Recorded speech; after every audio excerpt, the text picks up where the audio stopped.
Alright y'all, so welcome back to another video. We got my former teacher, Mr. Wilson. How you doing today, sir? I am so. Alright, he has had a great impact on our school and has done many things, and we're going to talk about it today.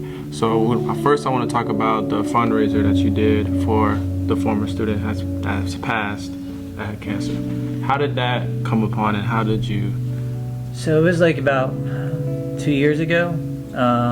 It got to me. The student randomly, like, he used to text me all the time. Yeah. And he nonchalantly just texted me and said, like, he says, "Oh, I found I have cancer." I'm like nonchalantly. I mean, it was like kind of surprising because we would text back and forth about like he graduated, his friends were boring and all that fun stuff because they weren't doing anything together. And he found out I had cancer. And at that point, he seemed pretty positive about it. And I like to say, I think it was the summer that he got you. I'm trying to remember. It was, but it got closer to the new school year, and I like to do certain things that help the community in some aspect. Yeah. And be able to help. The chance to help a former student was, I thought would be great for the student, of course, helping his family, and also for FBLA and kind of showing them how to do how important community service is in the community. So what was your personal? Did you have like a personal relationship with him, like off of? Yeah. So I mean, like when I started my program back in, I've been here for 7 years. So 18 and 19, I think, is when I changed it up. So 18 and 19, I changed it up. And I had I took a questionnaire to the kids, had them sign off, and at that time it was a kind of like an office program. And as I was going through it that year, you can tell the kids were just not in it at all. So I decided to look at different things that kids be interested in. The video games was one of the main ones. Was one of the things that came to mind. So I said, I had the kids fill out a questionnaire form saying if I did start a program, would they be interested in it? And like he was one of the first people that did it. So he's one of the first people that wanted the program to go. That's why, like, and since then he started getting FBLA, and I think that was probably my second biggest FBLA class at the time. Okay. So it was. So after that, we developed a relationship. So he was in my class for the next 2 years or so before he graduated, and he earned his own industry certification and stuff like that when he was here. But we always felt like it was. Let me see how it goes. We always looked at it as I always looked at it as being something that kids be interested in. So that's why we did it.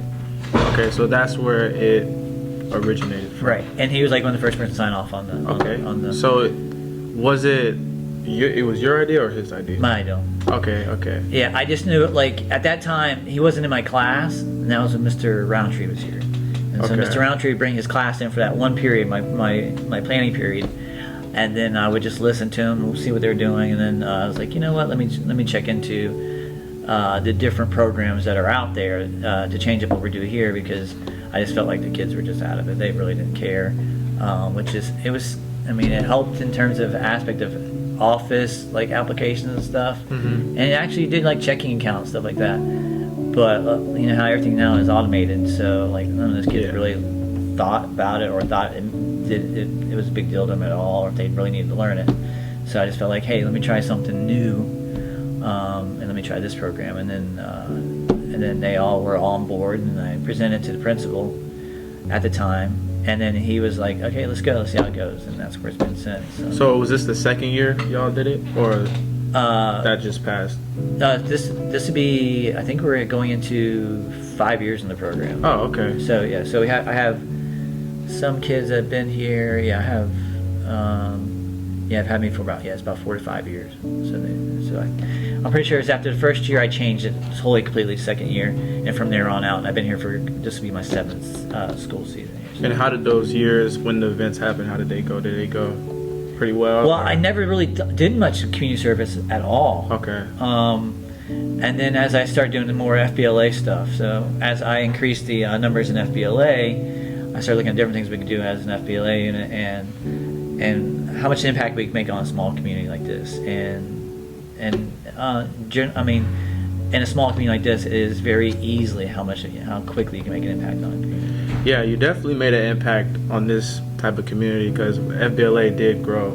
It had its, peak where you had a lot of members, some members, and then a lot of members. So you definitely had a great impact when it comes to that.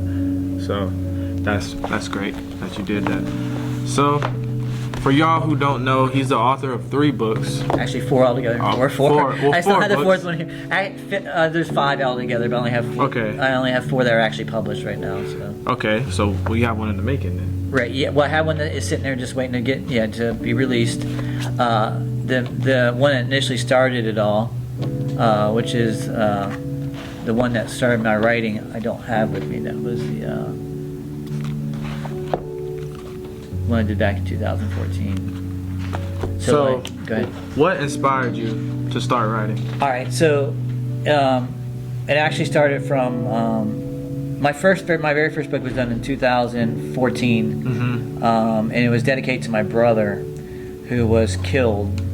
Somebody murdered him over it was over Miss Birthday or something. It was really the senseless thing. And it wasn't even he was just helping out like a family member, and then it was our cousin, and I guess it all started over a fight over missing a birthday, and so what ended up happening is she took off to my brother's house, and so she's staying with him, and I guess it was like a very he would call my brother over and over again. He would and because the kids were over at my brother's house, because that's where we were staying with the mom, and the two kids were there, and him and his wife got in this big old fight. She takes off, and ends up in my brother's house late at night, and then soon after, I think my parents and stuff were there. I guess it was around 11 o'clock, so around midnight or so, my parents left. So this guy, my brother, just got tired of all the calling, because the wife was no longer there. The wife doesn't want to talk to you, I do have the kids, but but you and your wife need to work this out, and kept on hanging up on the guy. And then after that, he just blocked him. And so it was late. It was like at midnight or so. My parents were there. The family was all hanging out, so we don't know if this guy was just sitting out in the bushes, just waiting for that people to leave or whatever. And so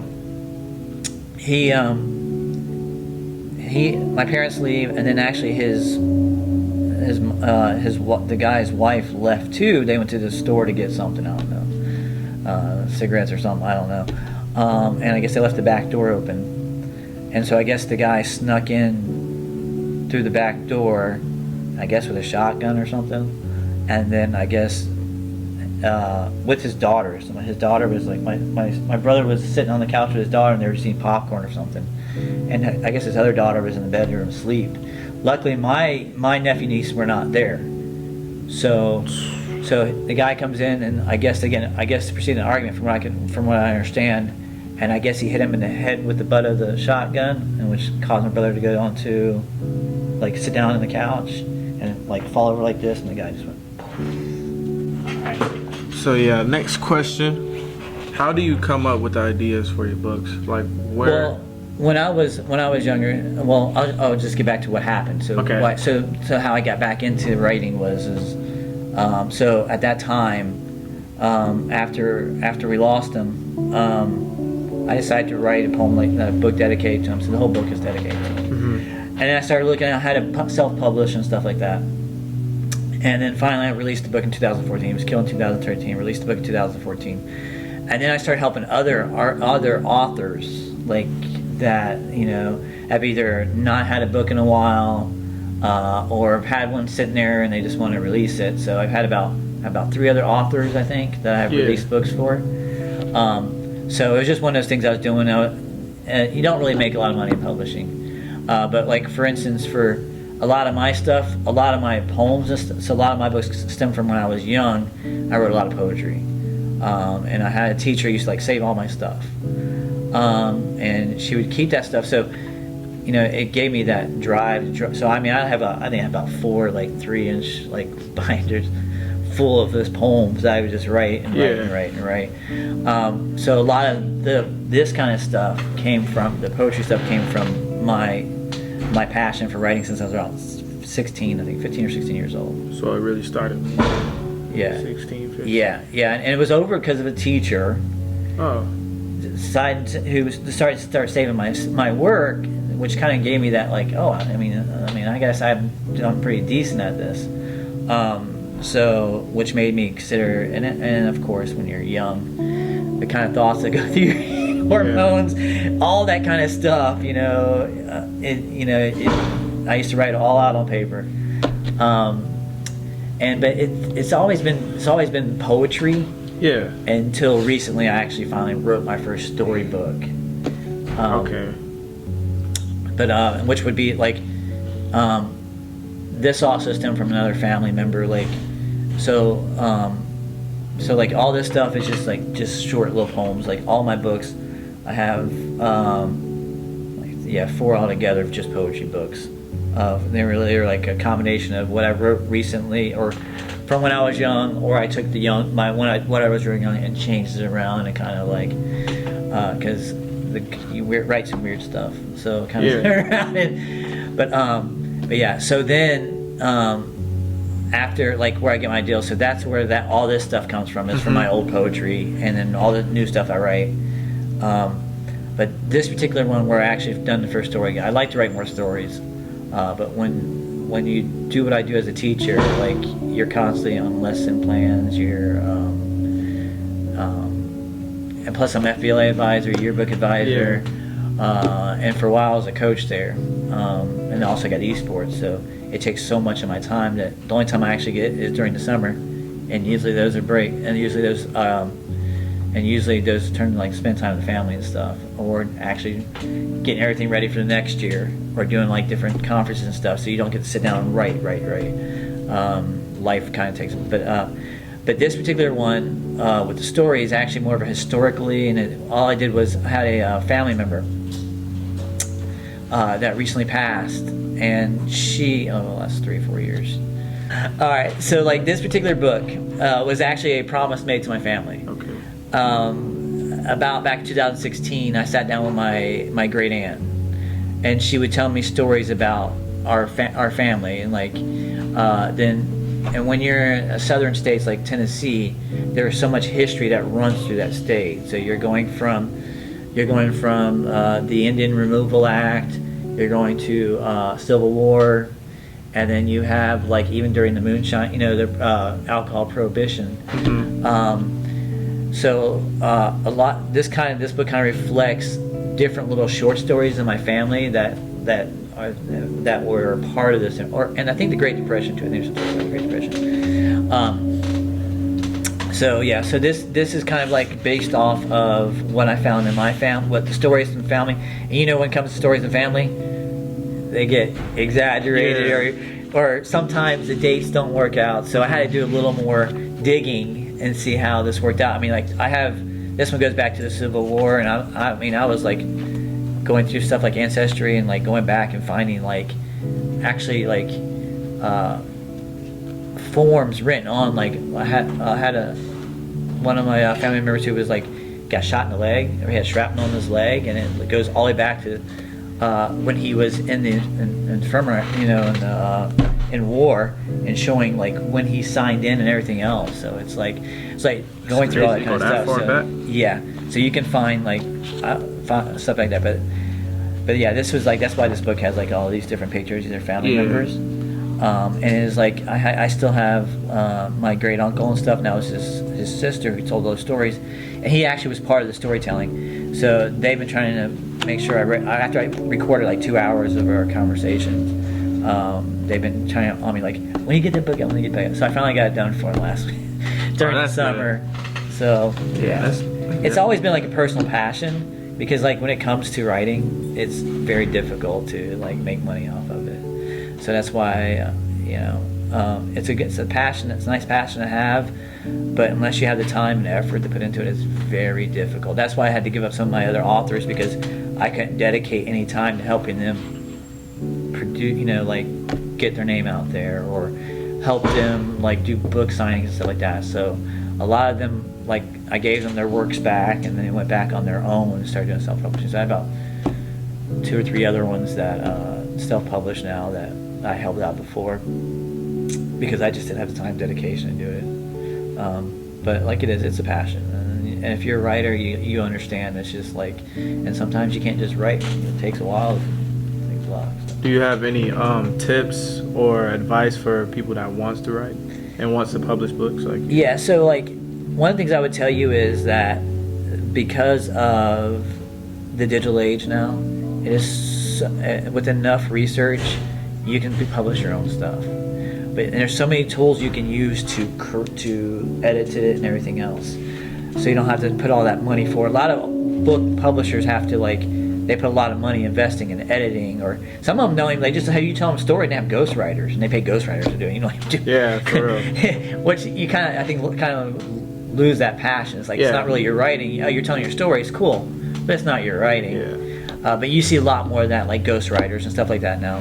And so they put a lot of money and efforts like that when they do books and stuff, and then you have to do the advertising, because there's so many books out there, and like stuff like Amazon opened up so many different doors in terms of digital stuff, the digital media. It could be, writing and anything else, and then you can also turn around and publish it right on their website, which is, if you were like an author in the past, it was like, it was so hard to get noticed, but now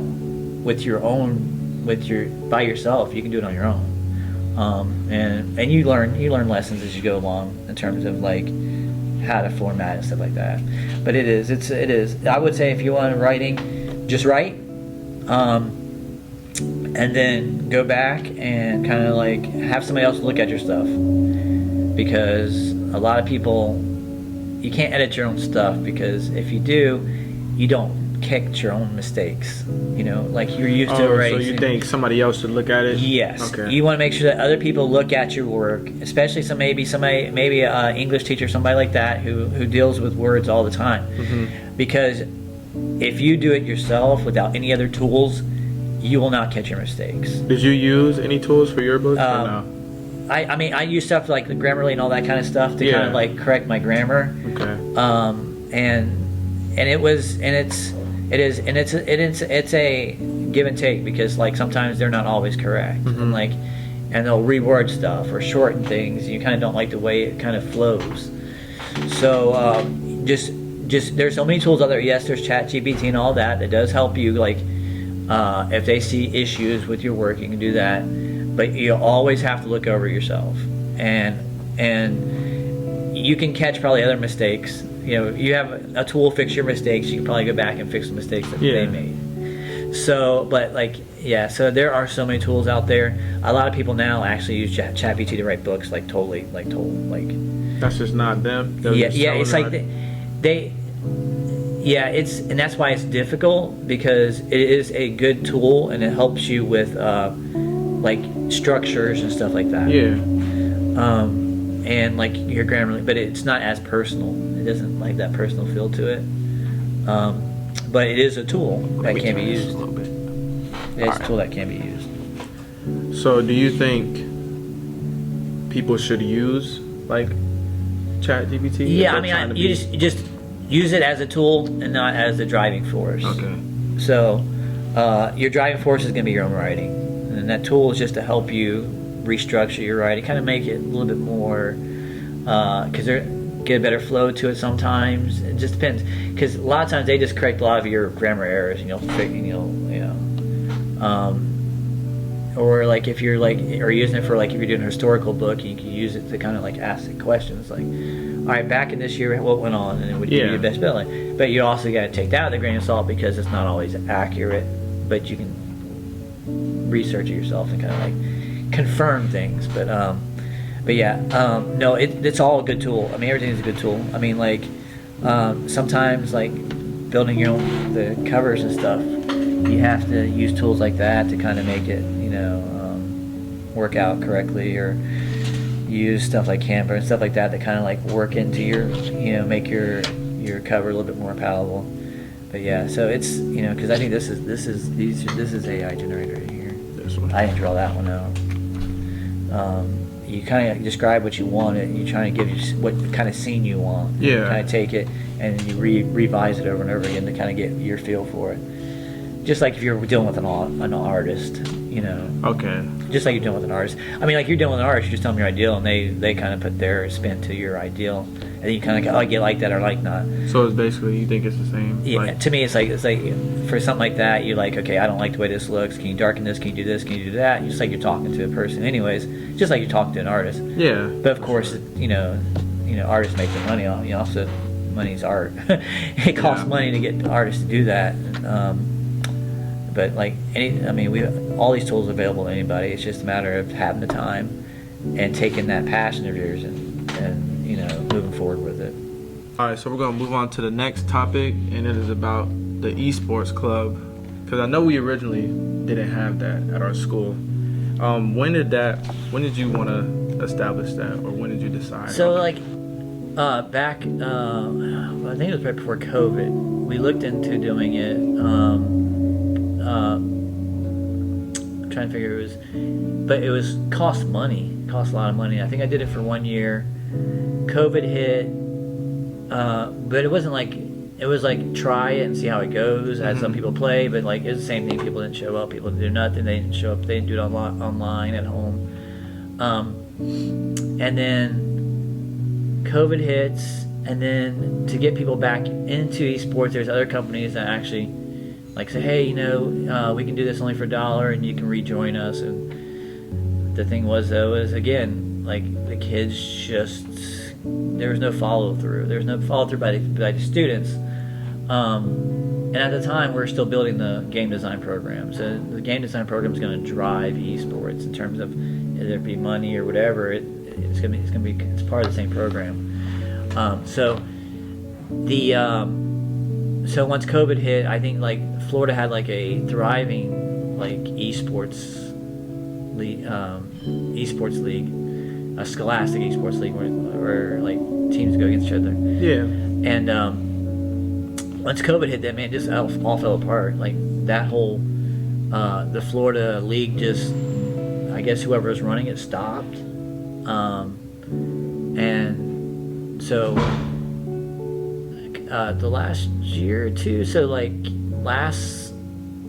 at the beginning of last year, I said, well, I'm gonna take this. I want to make sure. I went to the spring of 2022 to 23, I think. Yeah. Let's see, 22, 23, because it would have been 21 to 22 that spring. So 22, spring of 22. We started the club getting used to it a little bit more, and then I saw that there was no more Florida League anymore, and there was really not much out there in terms of esports league. There was Sunshine, like is it Sunshine State Esports League or something like that, but it was a small, and it was like just much of like Rocket League, so it wasn't like, and it was only about 20 teams, I think, at the time. So I was like, I need to kind of see if I can build something here. Mm-hmm. I know the advantages of esports, and so let me see if I can build this. Also, I had to present this kind of stuff in front of the school board, kind of like show what I want and what my suggestion, what my ideals were for esports. So as I started talking to people, and then I started reaching out to a bunch of people. I think I have contacts about every single school in Florida. I spent a while chasing down, creating like a database of all the schools in Florida. That included like charter, private, middle school, high school, and I did delve into a little bit of elementary, but I didn't get much feedback from elementary. But it started building, and so I'm like, you know what? And I asked to become an affiliate of NASEF, which NASEF is the national it's like a foundation like built for esports, which SSEL at the time was the only affiliate in Florida. So I was trying to be my own affiliate, and they didn't want me competing with their affiliate that was already here. And why do you think that? I don't know. They were like, oh, we want to y'all all to. They wanted me to join SSEL and like take a active leadership role, because at that time, I mean, I already had like 100 schools I already contacted. I had 100 names, 100 schools already contacted, had the advisors and everything else, and so I'm like, you know what? That's when I approached NASEF to say, hey, I want to become affiliate, and talk to the chief executive officer, and he's like, and we kept in contact for a little bit, but then all of a sudden I got a phone call by somebody else who started the Garden State Esports League, which is humongous. And like, it's in New Jersey, and it's humongous. It's like the biggest in the United States. And the person who started that said, "Oh, I'm in charge of doing new affiliates, and we're going to deny your affiliation." I'm like, "Why?" "Well, we just don't want, two competing Florida ones." I'm like, "Okay." I said, "I mean, I already got all these." "Well, we'd like for you to join on the high school side of that." I'm like, "Well," so I was like, "Well, I'll look into it." And I talked to all my people, like, "Hey, that's what I'm looking into. SSEL, I'm gonna go to one of their meetings." So I went through one of their meetings, and I was not. The conversation was like, the guy who like invited me was all cool and everything else. It was just the person who runs SSEL. I guess she seemed offended. At one time, she even like got on Twitter and like didn't put my name on there, but said there's people saying there's not a very good league in Florida, which at the time there was not. They only had 20 teams. You're only doing Rocket League, so to me that's not options, and that's not good. So me and her already had a bad step up, and then when they wanted me to go join her, which for me it was more of a I was like, okay, I will look into it, just for the guy who called me, because what he created in Garden State Sports League, I took his like advice and decided, hey, I'll look into it. And he's like, well, so I did. I went through their meeting. I didn't like the way it was structured. And when I told him you need to give kids more options, I got attacked from like 20 different directions, saying, "Oh, but you can push this." And I'm like, "No, I want options. I don't want just Rocket League." None of my kids even like Rocket League. It's not a thing. I mean, so I have particular games that we play, and I'd like to play those games. I don't want to sit there and force them into a bubble. So after that, I'm like, and at first I was like, after that I was like, I'm done. I can't do that. I'm not going to give up all the information that I have and I put together to somebody when I come to find out they've only been together for almost only a year. And I'm like, going, okay, so you have 20 something schools in a year, and I sat here and got 100 in like 3 months of schools that are interested in it. So, and I'm supposed to just give all that up and join your place when you're a lot smaller, and you recently just started yourself. So I'm like that. I'm not. Did they know that you already contacted all those schools? Yeah, and that's why they all talked behind. Like, yeah, well, they knew I already, because I talked to back and forth with NASEF saying, hey, I got 100. I have, and they're like, cool, and then it's like, oh, then we denied you. I'm like, okay, that's fine, never mind. So I was like, that's fine. Well, So I was like, okay. So I approached another company that talked to me earlier in the year, and I said, hey, I have this amount of schools. Can we put it together? And he's like, and they're like, yeah, we'll start the league for you, which we did. That was Vanta.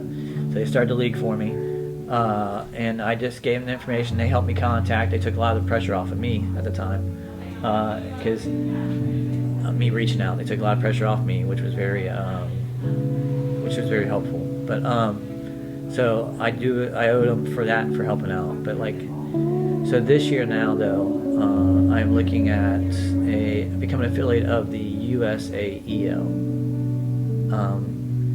And what is that for people that don't know? It's a United States academic esports league. Okay. So it's run by Master Coding, which is like one of the programs I'll be using. And they asked me to become an affiliate, and I think I'll be like the biggest affiliate with them right now. I think it's like there's only 2 of us right now, and there's about 3 or 4 maybe are going to come on board soon. So I'm looking at transitioning them right now. It's kind of still up in the air right now because Vanta, how beneficial Vanta was to me, but also here I am now. I'm an affiliate, and I'm building something new. Yeah. So, but like, I think at the time that was Vanta, I think we got up to like, every time you have 100 people that are interested, but like, I think we got the highest, like 89 schools that were actually invested in it, or played at least a season. But things have kind of fallen off a little bit this last season, so I'm kind of like, what am I doing? I might keep both of them open, like do the league just do certain games with Vanta and do the other games for USAL, because I want to build USAL because now I'm an affiliate, and it's more scholastic, and I always like stuff. I always like building stuff. That's good though, because it is going pretty well. So yeah, and it's be interesting. We'll see how it gets. That's the future. And then since all this happened, talking to the school board and stuff like that, I do have support from the school board. So and I also have support from the CT director. And so like next year we will have all gaming computers. I think they're already coming in right now. Like as you can tell, there's already gaming chairs already. We will have a esports lab. I don't know if I'm allowed to show the. Yeah, you can. Yeah. Okay. All right. You can show the chairs to start.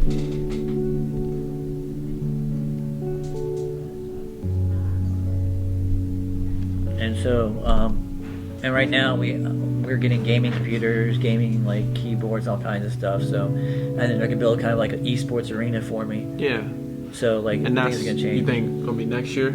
Yeah. Well, they're all the computers are starting to come in now. I think it's gonna be a summer project for them to get it all situated.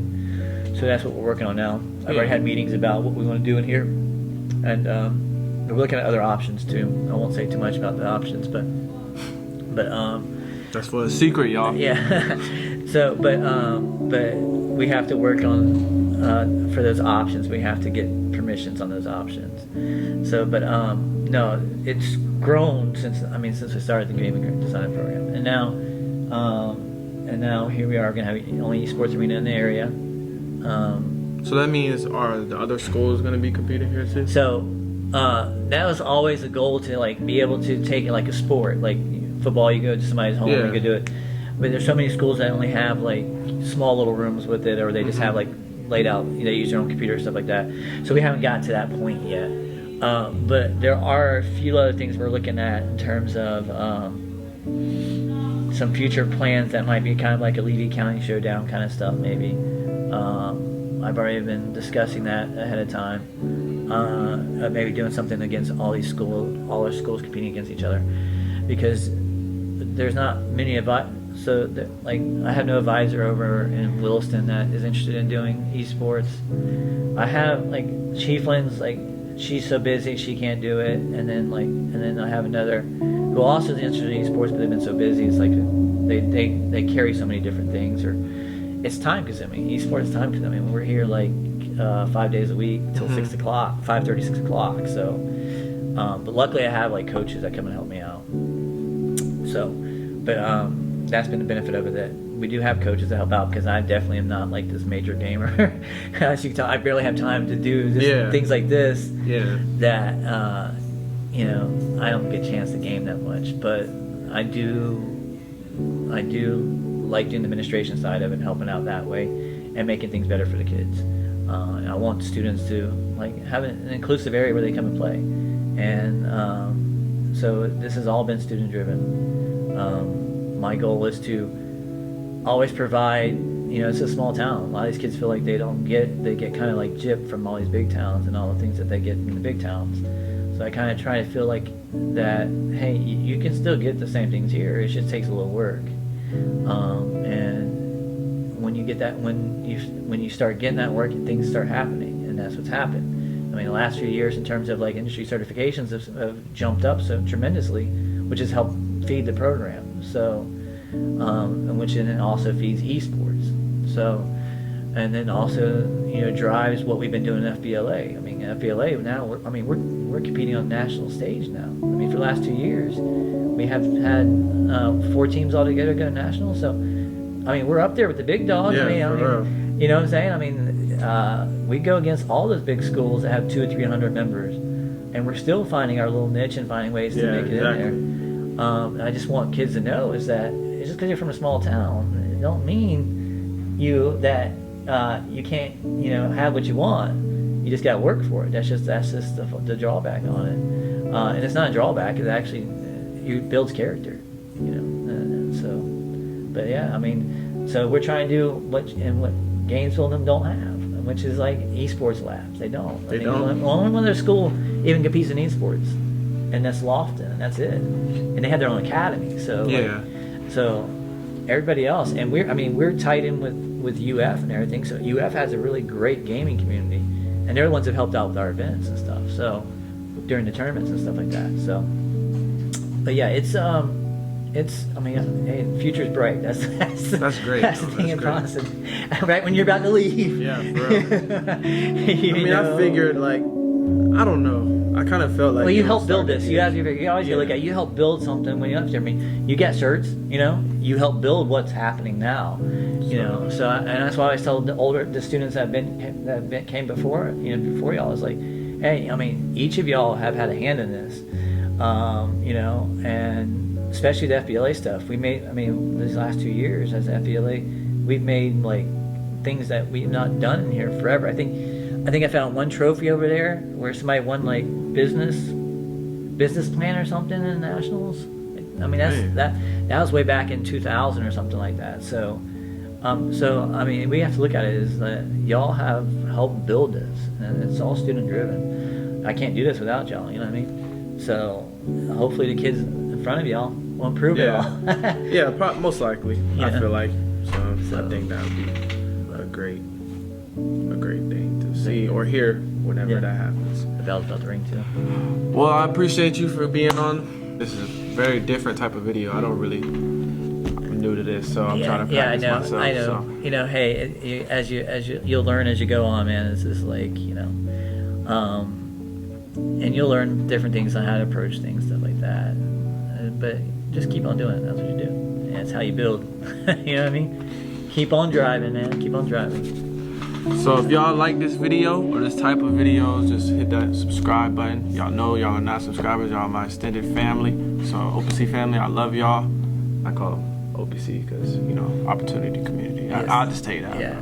So yeah, I love every single one of y'all, and I'll see you on the next video. Peace.